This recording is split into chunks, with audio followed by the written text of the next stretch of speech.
Sabe aquela sintonia perfeita do rádio na sua estação favorita, sem chiados, sem falhas?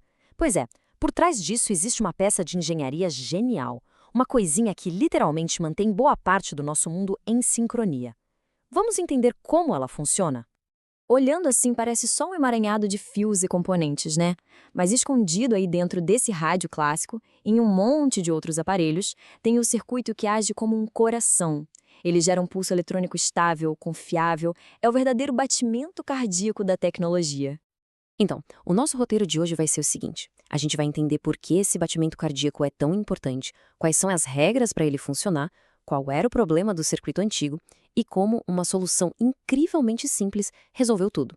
E claro, vamos ver a prova de que isso tudo realmente funciona na prática. Vamos começar pelo básico, então. Por que esses circuitos são tão cruciais? Pensa só, eles pegam a energia contínua e estável de uma pilha ou de uma fonte e a transformam num ritmo constante, numa onda que se repete de forma perfeita. Esse ritmo é a base de quase tudo no mundo eletrônico. Desde o tic-tac que comanda um computador até as ondas de rádio que levam música até o carro. Agora, a parte interessante é que um circuito não começa a oscilar do nada. Para isso acontecer, ele tem que seguir à risca duas regrinhas bem específicas. A melhor analogia é empurrar alguém num balanço. Para manter o movimento contínuo, não basta só empurrar.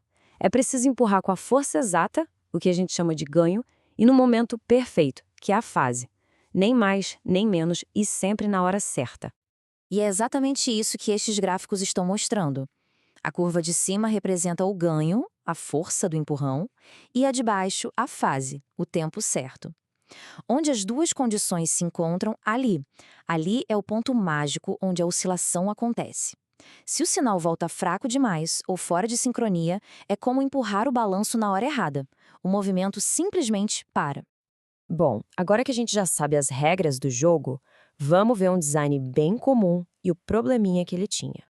O problema todo com o projeto anterior, o chamado oscilador Colpitts, era que o transistor, que é a peça que amplifica o sinal, acabava se metendo onde não era chamado. Ele influenciava a frequência da oscilação. Imagina só a cena. A sua estação de rádio preferida começa a fugir da sintonia só porque o aparelho esquentou um pouquinho. Era essa instabilidade que tirava o sono dos engenheiros.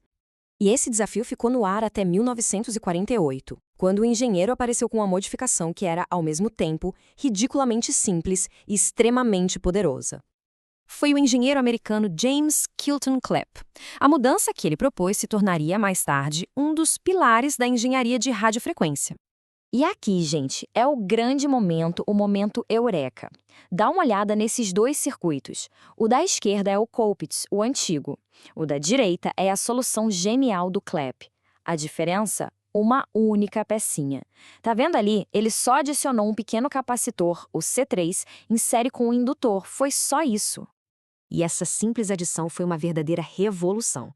É como se ele tivesse construído uma parede à prova de som. De um lado, o motor barulhento, que é o transistor. Do outro, o músico, que é o circuito que define a frequência. Aquele capacitorzinho, o C3, isola a parte que define o ritmo de qualquer ruído ou variação do amplificador. O resultado, uma estabilidade incrível. Tá, mas como é que a gente tem certeza de que essa pequena mudança realmente funciona na prática? Vamos mergulhar um pouco na engenharia para ver como essa teoria vira um circuito de verdade. A matemática aqui pode até assustar um pouco, mas calma, não precisa se preocupar com os detalhes da fórmula. O grande segredo está todo escondido ali, naquele cálculo da capacitância total. É ali que a mágica de Clapp acontece. E a sacada de engenharia é justamente esta. Como aquele novo capacitor é bem pequenininho, ele passa a ser o chefe na hora de decidir a frequência. É ele quem dá a palavra final. E isso dá aos engenheiros um controle e uma estabilidade que antes eram impensáveis. Então, para tirar isso do papel e construir o circuito, o caminho é bem claro. Primeiro, os engenheiros analisam o estado básico do circuito. Depois, calculam na teoria como ele deve se comportar. E, por fim, eles rodam uma simulação para ver se tudo funciona como esperado. E aqui está a prova final. Olha que beleza o resultado da simulação. Uma onda senoidal perfeitamente limpa, estável, cravada na frequência que foi calculada. A teoria aqui se torna realidade de uma forma impecável. A história do oscilador Clapp é um baita lembrete de que às vezes as maiores revoluções nascem das ideias mais simples e elegantes. É um padrão que a gente vê se repetir várias vezes na história da inovação, provando que muitas vezes a simplicidade é a forma mais pura de genialidade.